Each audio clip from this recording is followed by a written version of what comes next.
At the outset, I'd like to thank the Hindu temple of San Antonio, for inviting me over here. This is the first time I'm coming over here, and I'm so happy seeing that you people are always thinking about the next generation. You are handing down the rich heritage of India to our next generation, who are born over here in America, far away from India, but still imbibing that our Indian culture and spirituality. In India, they discovered that the human being want only happiness. Whatever we do, everything is for happiness. And that, how to achieve that happiness? That is the main goal. To become a doctor or a scientist or an engineer or an administrator is not the goal. Goal is to be happy wherever you are, whatever you are. So they wanted to get to that position. Then they observe each and every being, they want three things only. One, first, no one likes to die. They like to live. They observed it. Second, each and everyone wants to know. That is very common in every being. Third, they want happiness. How that each and everything having the same quality? It must be the Creator, from where the creation has come. The Creator must be having these three qualities, so we too are also having that. So that is the way they started researching. Hinduism has no creator. Our Sri Ramachandra, he was born in a Hindu family. Sri Krishna, he was born in a Hindu family. Then who created Hinduism? Research. Some of the people they called rishis, the munis, the thinkers, they started researching where from we came and where we are going to go and what is the goal of our life. Ko ayam, that was the question, who am I? Kuto ayata, from where we have come. Kaba gati me, where I am going to go. These are the three questions they wanted to get the answer. So different people in different places at different time, they started researching. They researched the whole, the manifested world that we see. And they mentioned Pariksha Lokan, Karmachitan, Brahmana, Nirveda Maya, Akrita Kritena. Pariksha means examination.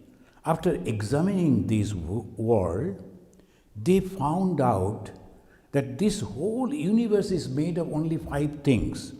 Shiti, Apa, Teja, Maruta and Bhoma. Shiti means this earth. Apa, the water. Teja, the fire. Maruta, the air, and Bhoma, the space, sky. These are the 5 items. So you will notice when they worship God, the Hindu, every temple, they will be using only these 5 items. They will be showing a flower to God. The flower is the symbol of the earth. They will be showing a water in the conch. The conch shell is having some water. They will be showing the water. And they will be showing the fan, Vayu. And Agni, the fire. And the piece of cloth they will be showing like this, that is the space. The 5 things that made up everything. Where from it came? From God, they say. Who is this God? Is it manifested or unmanifested? That is the question. If it is manifested, that means it is limited. Anything limited is going to be destroyed. there must be something which is unlimited, infinite.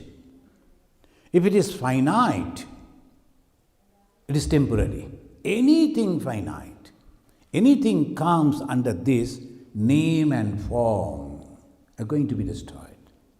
This sun, which even the Sri Ramachandra also saw, this same sun which we are seeing now, it is also going to be destroyed someday.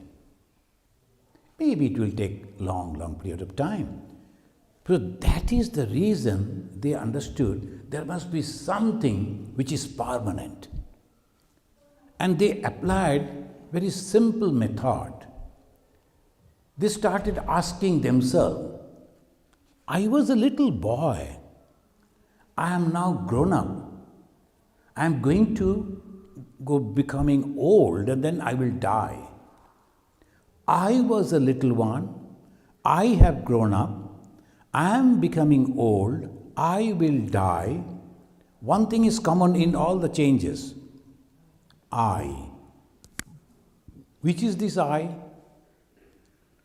And when we say that I, touching the chest, the I, this ahamkara, the ego. Who is this ahamkara? What is this ahamkara? Who is this I? It's constantly changing. The body is changing, mind is changing, everything around this world is changing. But someone is observing it. Because if there is no static thing, we cannot understand the change also. If the train and the station are moving in the same direction with the same speed, will you think that train is moving? No. Station and also the posts, the trees, they are all there. So we can understand that we are moving. So just applying the science, they came into conclusion, this world is made of two things. One is truth that never changes, another that goes on changing. So where is the happiness? If we get something which is changing, it cannot give you the complete happiness. What can give complete happiness? Unchanging one. So realize the infinite. You have to realize the infinite.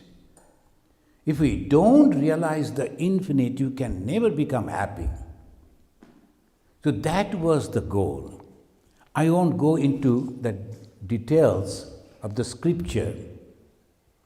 In a simple way, if we try to understand, they understood that we have to realize this infinite. Wherefrom we have come? From the infinite. Where we like to go? To infinite. What is the problem? Problem is our desires, our ego. I like to become this, I like to do this, I like to have that. Who is this I? Without knowing, we go on doing. And afterwards, we become unhappy. I have seen in Calcutta, one lady came and she was telling Swamiji, please take my house as a donation. It's a 5-storied house. And then she was telling, my husband, he was dreaming the 2 sons and 1 daughter. So he prepared the house and made the house in such a way, in the ground floor, we 2 will live. The first floor, my daughter and her husband. Then other 2 floor, 2 sons. And the last floor, if guests come. So wonderful planning. Now the 3 of them, 2 sons, they went to America. Daughter was married to Australia. And the gentleman passed away. What this old lady will do with the 5-storied building? So we think in one way, but things happen in a different way. And we go on thinking that I am going to survive, I am going to enjoy from this world, I am going to have these. So the old rishis, they observe our desire are 3 types. They call it Eshana. Eshana means desire. What are the Eshana? Putra Eshana. Putra Eshana, progeny. I should have my son. That son should have his children. Then we should survive. We should live. We should live. We should live. Who is going to live? But we go on thinking in that way, and again come and take birth in this world, and we suffer in the mother's womb for 9-10 months we suffer. Then right from the childhood we are growing up and we are suffering. A little happiness, mostly suffering. But we don't understand that. We go on thinking. And desire never die. But what for we are desiring? We do not know. Happiness. But happiness is not there. So they say, okay, let us make them prepared. So they gave our whole life 4 divisions. First, they said, you are the student, the brahmacharya. After whatever you are learning, utilize that for the social development, garhastha. And then banaprastha, after retirement, you prepare your mind that you have to retire, you have to go away. And then sannyasa. Sannyasa is the ultimate. Sannyasa means samyak nyasa. Nyasa means giving up. Samyak, completely giving up. What you are going to give up? Attachment. You have to give up the attachment. After the Mahabharata war, the Dhritarashtra, the blind king, he lost his 100 sons. But then he started thinking again, the 5 sons of my brother's son, Pandu, they will be looking after me. So he was happy there. One of his brother, Vidura, he came and told, are you not ashamed of this thing? Your 100 sons have been killed by this 5. Panchapandavas killed your 100 sons. Still you have to survive. Now at this fag end of your life, shall you not go and retire? Why attachment? Then he said, okay, I am going. Then he went to the one place and their heart was made. He and his wife, both of them were there. Yudhishthira, he became the king. He was a very kind-hearted. He was serving this person and he was happy again. Vidura, he went for tapasya. He went for austerity. Again he came back and told him, what you are doing.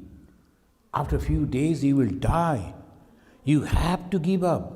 Otherwise again you have to take birth and you will suffer. Don't you like to go back to the source? Then what I will do? Give up. Tyagi naiki amritattamanashu. When we hear, I have to give up, we are afraid. But ultimately you have to give up, whether you like it or not. You have to give up. And then ultimately the blind king, Dhritarashtra, he went inside the forest. With his wife, of course, she was all the time following the husband. Now this way we have to give up. Why don't you prepare ourselves by that way? And there is no problem for us.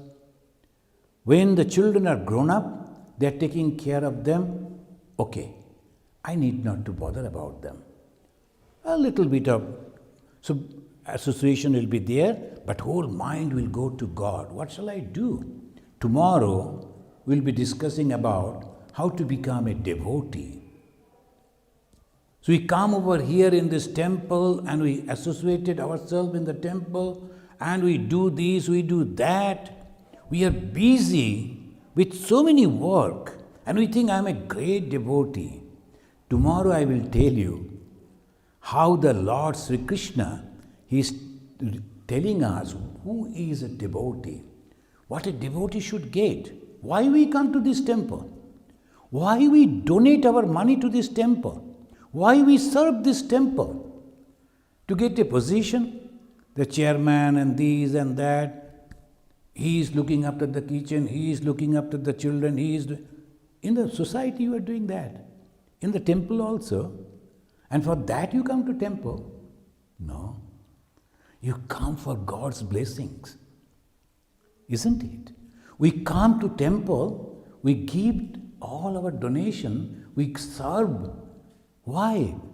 To get the God's blessings. We forget that. So what is spirituality? Understanding this. And what is the God's blessings? Peace. How the peace will come? By giving up. So they say you have to learn and then you have to ultimately give up. Sannyasa. And in the Bhagavad Gita, each and every one has to become a sannyasi. But who is a sannyasi? Sri Krishna, the Lord, he mentioned, Gya sa nikta sannyasi. Know him as a true sannyasi and all the time he is a sannyasi. Yo na dveshti na kangshati. Not dveshti, no aversion, and never want for anything. These two only. So what actually happening? This body has nothing to do with religion. It is only the mind. We have to keep in mind that it is only the mind. And mind means thought. How the thought comes? By hearing, by seeing. All the thoughts come. So one must be very, very careful what I am hearing. When the people are criticizing each other, if I hear that, is a bad food for the mind. We are so careful about our physical food, whether it's a healthy food, whether it is this food or that food. So much we take care of our food. Food goes to the body. Annamaya.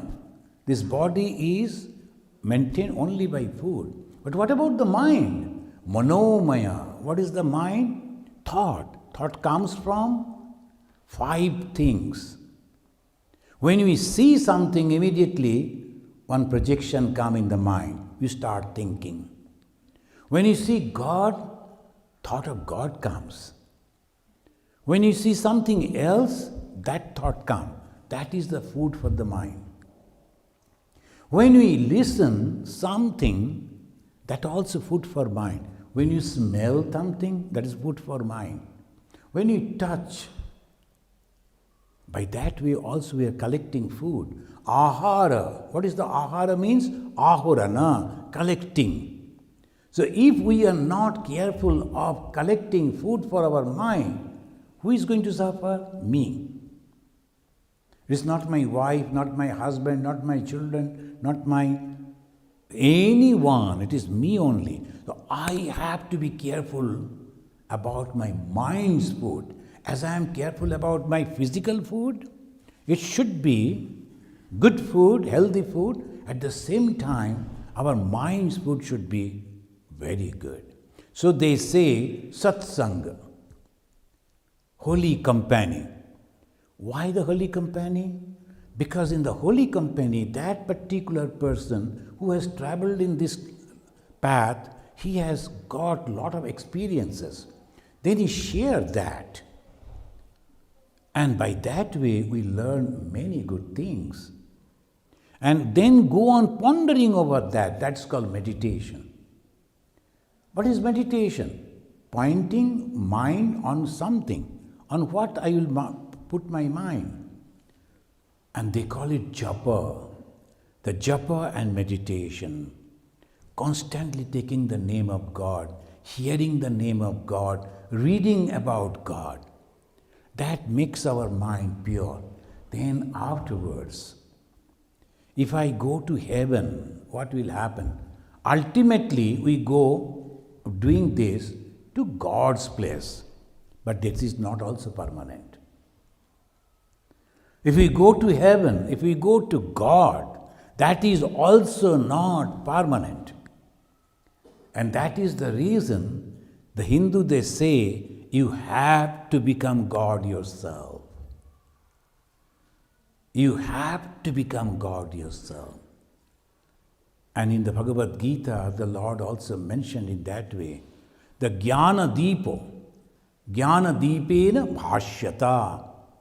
What is the Jnana Dipa? I am that absolute. How? I am the consciousness. What I am having? I am having only three things: the body, the mind, and the self. I can understand my body. I can understand my mind.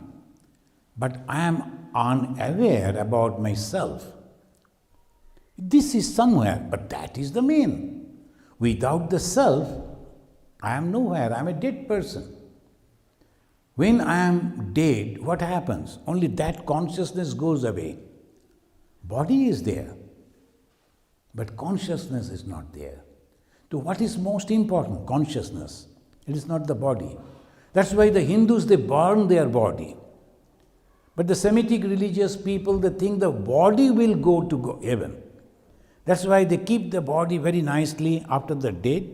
They'll be putting the body in a very nice dress, and then in a nice casket, they will put it down inside, and they think that they will go over there.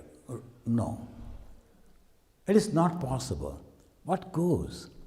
Goes our thought, our consciousness.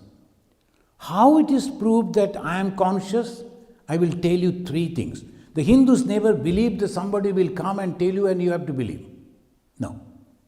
You have to examine and then understand. This is the uniqueness of Hinduism. No one said, hey, Sri Krishna said you must. Asking question. That's called Kena Upanishad. Kena means why. That's very interesting, very beautiful. The student is coming and asking the teacher, who is taking my eye and using it? My ear and using it? My mind. Somebody is using it. Beyond my control. I don't like to see, but eyes goes and sees and bring the information and makes me perturbed, disturbed. I don't like to listen, but the sound will come and Kene sitam patati prashitam manaha Kena prana pratama paiti dibhya Kene sitam vachamimam badanti Chakshu sotram kayu deva inyakti.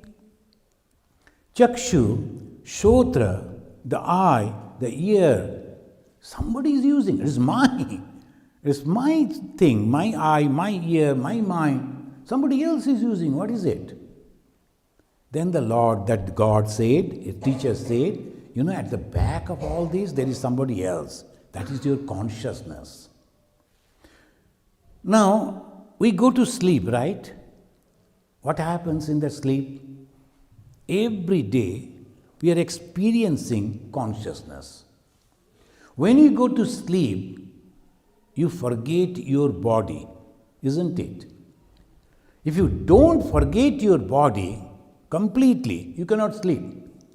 If you think about your head, or the hand is paining, or the knee is paining, can you sleep? No.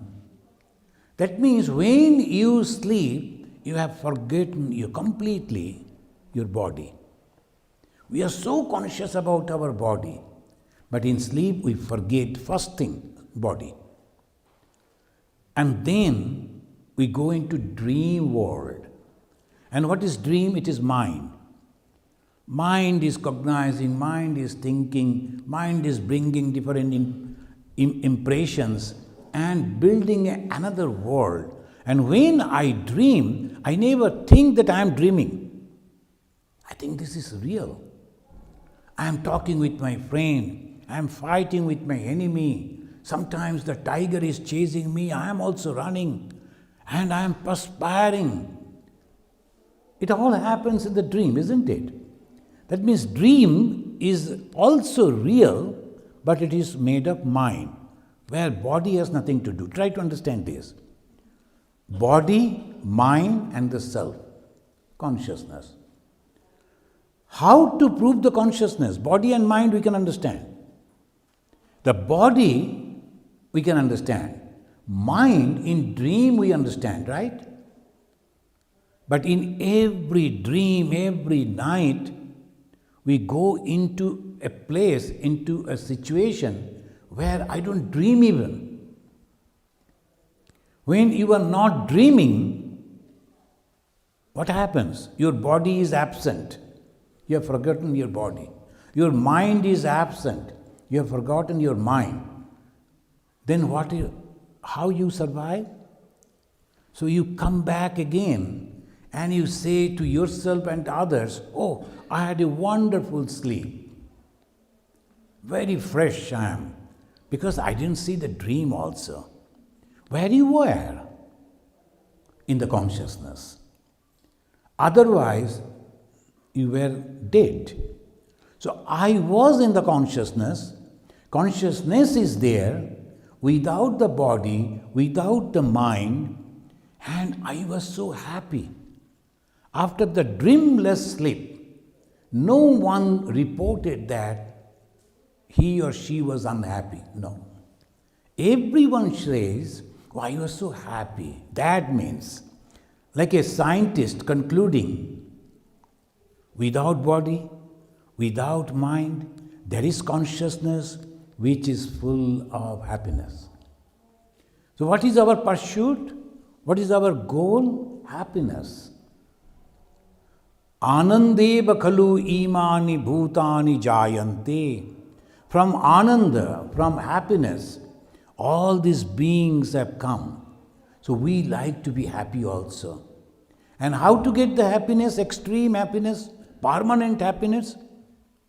To go back to the self. Not the body, not the mind, but the self. And in the mind, what is there? Sankalpa, Vikalpa, Atmika, Manaha. This is unique. They always give the definition. What is mind? When you think, shall I do this or shall I not? Shall I have it or shall I not? When you are doing like this, that is mind. And when you think, no, I must do this, whatever happen, I must do this, that is called buddhi. Nishchaya atmika buddhi. Nishchaya. So I have to take the decision, shall I be in between happiness and unhappiness? Or shall I be eternally happy? If you like to be eternally happy, then your religious life begins. You know, this temple is nothing but a school.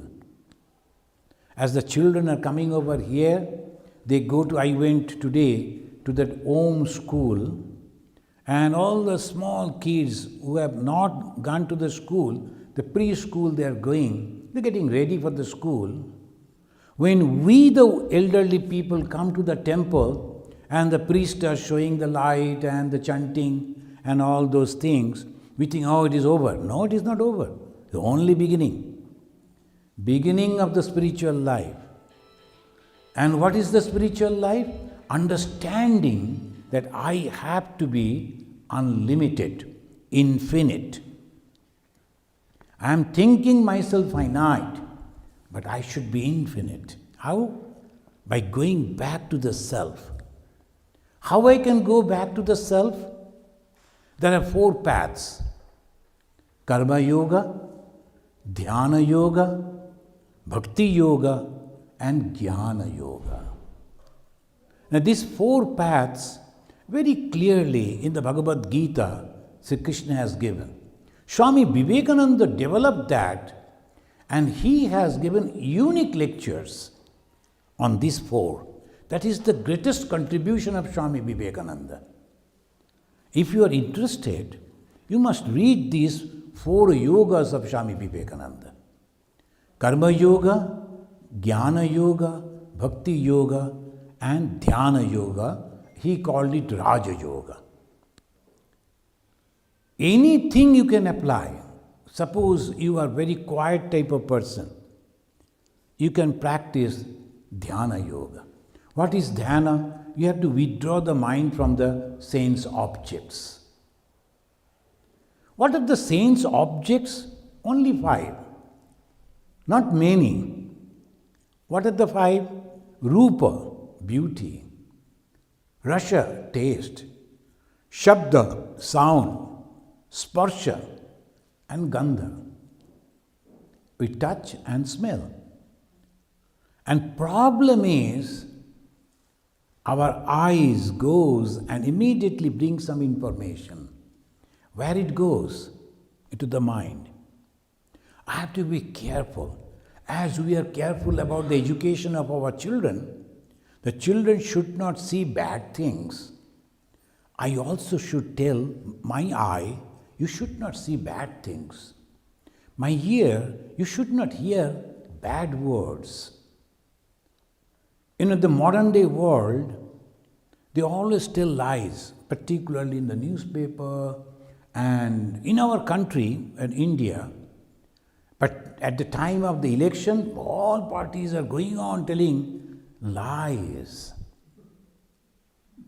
And our newspapers and media is going on beating that. And we are becoming influenced by that. You have to judge yourself. No, I have to. You told, it's okay. You told that person is bad, I heard it, okay. Let me check. Then only I will accept your word. Just because you said, I am not going to accept it. And that is called buddhi. Buddhi means intellect. If you cannot do that, you are carried away with that. And those political party, for their own benefit, they are telling the lies. You are also supporting that. You know you are committing sin. Very dangerous. It's very dangerous. Somebody said something, I just retweet it. You are joining the sin. Even before retweeting, you have to think, is it true that he is telling?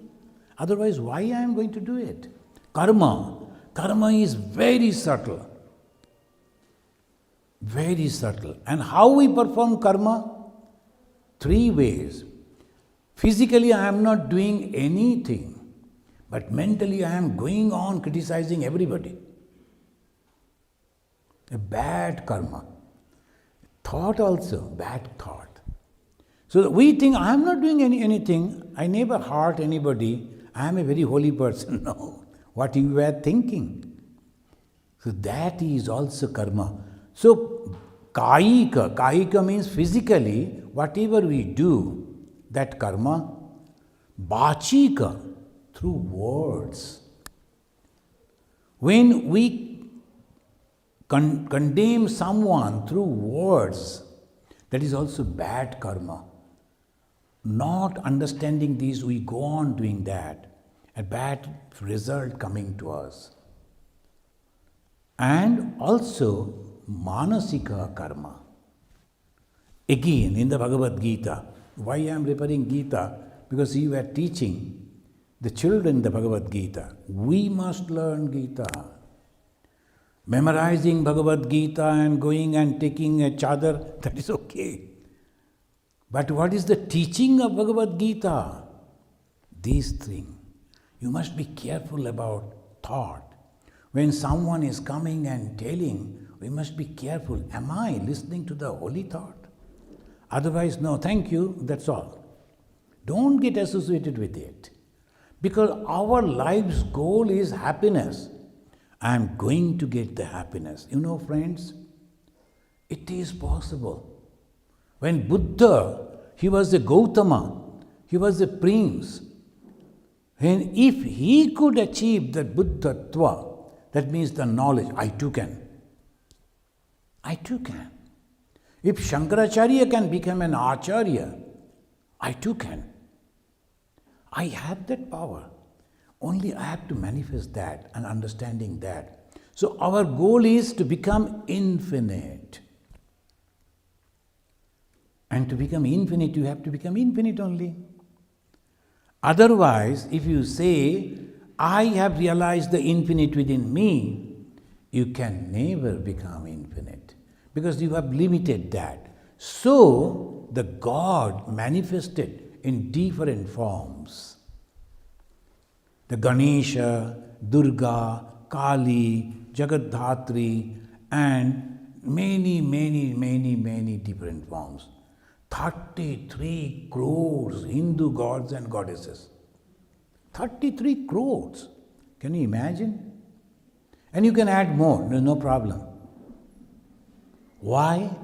Because we don't worship this God in this form. It is my choice. I want to see God in this way. It is my choice only. But God is all pervasive, everywhere. And they say, Bhaktanam, for the devotees, Anukampartham, to give the grace or to bless the devotees, Brahmana Rupa Kalpana. Kalpana means imagination. The Brahma, Kalpana, imagination. Now, the great scholar Ramanujacharya, he thought that he saw this God in this form. Who is that God? Vishnu. Vishnu Bhagavan. And you go to northern India, same Vishnu Bhagavan. He is lying on a snake or standing Shankachakra Gada Padmadhari in a different form. The Hindus, when they are going to the south, to the southern temple, they worship this God. And when they go to the north, same God, Vishnu. We don't have any problem.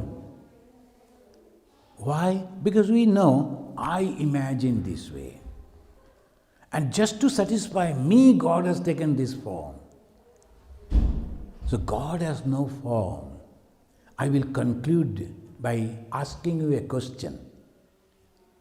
Why in southern India temple, we always offer coconut, we break the coconut, isn't it? Any holy work, we go and break the coconut. Why? Purvajo ne kar diya. My grandfather broke the coconut, my father also broke the coconut, I am also breaking the coconut. But why? We don't know. When they worship, they keep a pitcher full of water and they worship on that. Any worship, if you go and see, they worship the pitcher full of water. Why? And in front of that, there is some god or goddess. They like that. And this is the beauty of the Hinduism. They know God is infinite. And how to understand infinite? Water. Why symbol? Water has no form. In whatever condition you keep, water takes that form. If you keep in a pitcher, it takes the form of a pitcher. If you keep in a flat thing, it will be flat. So water is the symbol of infinite. That's why the Lord Vishnu on the water. Infinite. So Lord is always infinite. Otherwise, if it is limited, it will break. It will be limited. This is Hinduism. So we have to realize infinite. How? By understanding that I am not this body, I am not this mind, I am the consciousness which is present everywhere. You know how it is? The God and we are same. How? Consciousness. But God is a huge generator. And we are all small bulbs. Look at this, the fans, the tube lights, microphone. They're all different. In form, it is different. Shapes is different. Names different. Action different. Fan is giving air and the light is giving the light, tube lights, the bulbs. But in each and everything, one thing is common. What is that commonness? Electricity. So the elephant is different. Tiger is different. I am different. Male, female, old, child, educated, uneducated. The forms are different, names are different, activities are different. But in one thing is very common. What is that? Consciousness. whether it is a Christian or a Muslim or a Buddhist or a Hindu or a Jewish, all are having the consciousness. So the Hindu, they worship Sarvastaratu Durgani, Sarvo Bhadrani Pashyatu. It's not me. It's not only me and my family. It's not only our countrymen. Sarva, everyone. That is Hindutva. Hindu understand this infiniteness. Each and every one is having my gods in that way. I'll conclude this small thing that happened in my life. I was in Assam. Assam is the northeastern part of India. And one gentleman, he was a very strong Vaishnava. But his son took initiation from Ramakrishna Mission. Now the father has become old, son is now young, he is the young master of the house. So naturally, father and the son, they were going on that way. I was not knowing. The son invited me to visit their house. Father didn't like it. Because the Ramakrishna Mission worship Kali also, all sorts of gods, different gods, so father didn't like. Son wanted to have me over there. Son and the mother, they put the old man inside a room, and from the outside, they hatched it. And father was also very intelligent. He used the grandchild to open that. So, when I was sitting there, the father came and he started dancing before me. Krishna is the only God, Krishna is the only God, there is no other God but Krishna. Then the son and the mother came running, hey, come, don't disturb the Swamiji. I understood immediately what's the problem. I told, of course, why you are unnecessarily forcing him to go inside? Krishna is the only God. Is there any other God except Krishna in this world? Krishna is the only God. Then the gentleman stopped and looked at me and said, do you also worship Krishna? I said, of course, I worship Krishna. Then they said that you worship Ramakrishna. I told, that is another thing, I will explain that afterwards. But now, sir, please tell me, which Krishna you worship? The Krishna with the flute? Or the Krishna which says in the Bhagavad Gita, Sarvata Panipadam Tat, Sarvata Akshi Shiro Mukham, Sarvata Srutiman Loke, Sarvam Abritta Tishtati. That is Krishna. Any head that you see, even the fly and the ant and the elephant, human being, any head, it is me. Any eyes that you see, it is me. That means everything is me. Sarvam abritta tishtati. I, the Supreme Being. Everything is within me and everything depending on me. That is Krishna. If you limited yourself with the Krishna with the flute, okay. The Krishna crawling on the floor and you are chasing the baby Krishna, good. But if you try to understand Krishna, this is the true Krishna. Each and every one. The moment you hate anyone, you are not a Hindu. The moment you criticize anyone, you are not a Hindu. Hindu is everything. Socially, politically, economically, different. But spiritually, we cannot say they are different than us. No. Because our God never teaches us. Our scripture never teaches us. As a religious person, we can never say they are different. Because our Krishna has become everything. Our Lord has become everything. This is infinite. The moment we say Krishna with the flute, you are making the God little. For you it is okay, if you like. But if you truly make Krishna Sarvata Pani Padam, Pani means the hands, Padam means the feet. Any hand, any feet that you see is nothing but the Lord Krishna. So when you come to this God, the Lord Vishnu, you know the meaning of the Lord Vishnu? Vishnati, Vishnu means that which is all pervasive. Vistareti Vishnu. Bistara. Bistara means everywhere. Except the Vishnu, there is nothing. So names are very important. Bistareti Vishnu. And what is Brahman? The people who are Jnana yogis, they worship Brahman. What is that Brahman? Brahman means also all pervasive. All pervasive. That is the Hinduism, all is all pervasive. What is Tantra? Those who worship Kali, Ma Kali, Durga, Tantra. Tanneti, Bistareti, Jnanam iti Tantra. Again, that knowledge that is all pervasive is Tantra. All pervasiveness. So we have to realize infinite. Thank you.